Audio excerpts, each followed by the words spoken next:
I'm sure you've heard of Smartsheet, the powerful spreadsheet and project management tool. But have you ever wondered how many lines it has?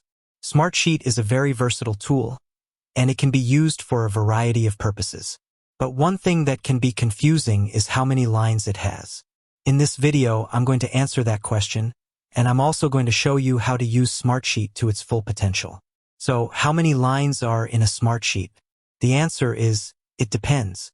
The number of lines in a Smartsheet will vary depending on a number of factors, such as the size of your sheet, the number of columns you have, and the amount of data you're storing.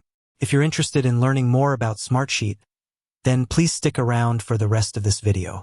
I'm going to show you how to use Smartsheet to its full potential. Smartsheet's architecture. Smartsheet is built on a grid system, which means that it is made up of rows and columns. Each row represents a record, and each column represents a field. The number of rows in a Smartsheet is limited only by the amount of memory that your computer has. Factors that affect the number of lines in a Smartsheet. Sheet size. The larger your sheet, the more rows it can hold. Number of columns. The more columns you have, the less rows you can hold. Amount of data. The more data you store in each cell, the less rows you can hold. How to increase the number of lines in a Smartsheet. Increase the sheet size. You can increase the sheet size by going to the File menu and selecting Properties.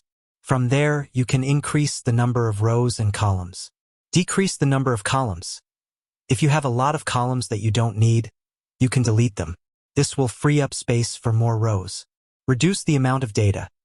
You can reduce the amount of data in each cell by using shorter text strings, numbers, and formulas. Smartsheet's performance. It is important to note that adding too many rows to your Smartsheet can slow down its performance. If you find that your Smartsheet is running slowly, you may need to reduce the number of rows or columns. Other tips for using Smartsheet. Use filters and sorting to find the data you need. Use formulas to automate tasks. Use templates to create new sheets quickly.